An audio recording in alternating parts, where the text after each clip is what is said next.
हाय सांग माने वर्तमान तो वर्षा दिन आउ एई वर्षा दिन रे किछि नुआ नुआ जिनिस खाइबा को बहुत भल लागि थाए। चलंतु एई वर्षा समय रे किछि नुआ रेसिपी ट्राई करिबा।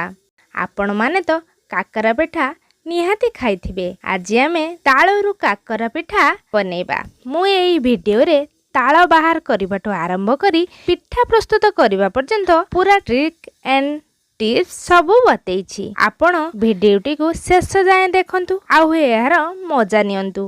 आउ हाँ सांग माने वीडियोटी को लाइक शेयर एंड सब्सक्राइब करिया को जमा भी भूलिबेनी। चलंतु आमे आउ बेसी देरी न करी वीडियोटी को स्टार्ट करिवा।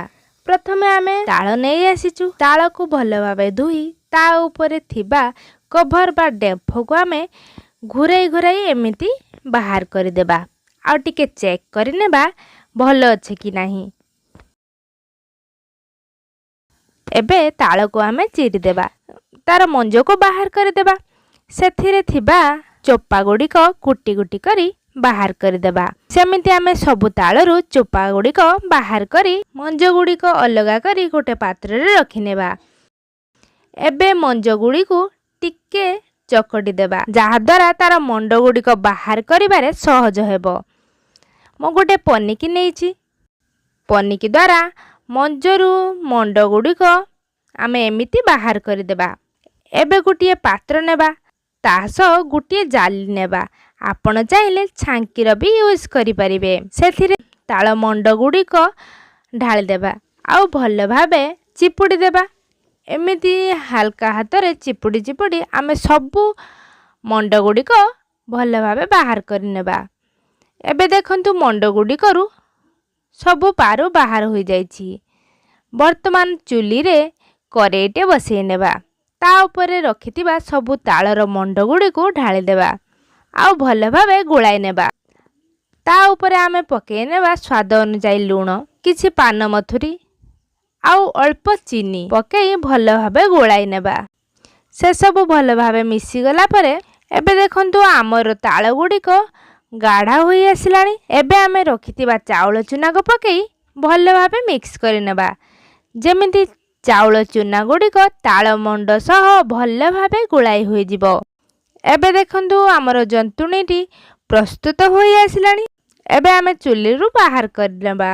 तापरे हल्का ठंडा हेई गला परे आमे हाथ रे अल्प अल्प पानी लगेई पिठा गुडी को भल भाबे गोल गोल करी एमिति हाथ रे टिके हल्का चापी देबा आउ गोल गोल करी पिठा गुडी को बनै नेबा। एमिति प्रोसेस रे सबु पिठा गुडी को आमे प्रस्तुत कर नेबा आउ गोटिए प्लेट रे रखि नेबा। एबे चलंतु आमे गैस लगे नेबा आउ सेथिरे करेईटे बसई देबा। करेई गरम हे गला परे ता ऊपर आमे किछि तेल दे देबा। एबे हमर तेल गरम होई आसिलानी। पिठा गुडी को गुटी गुटी करी पकेई देबा। एबे देखंतु आमर पिठा गुडी को दुई पट नाली नाली हेई आसिलानी। एबे आमे ताको बाहर करी गोटे पात्र रे रखि नेबा। सेही परी सबु पिठा को आमे छांकी बाहर कर नेबा। देखंतु केते सहज रे आमर प्रस्तुत होई गला ताळ काकरा। देखिबा को जेमिति सुंदर खाइबा को भी सेमिति बहुत टेस्टी होई थाए।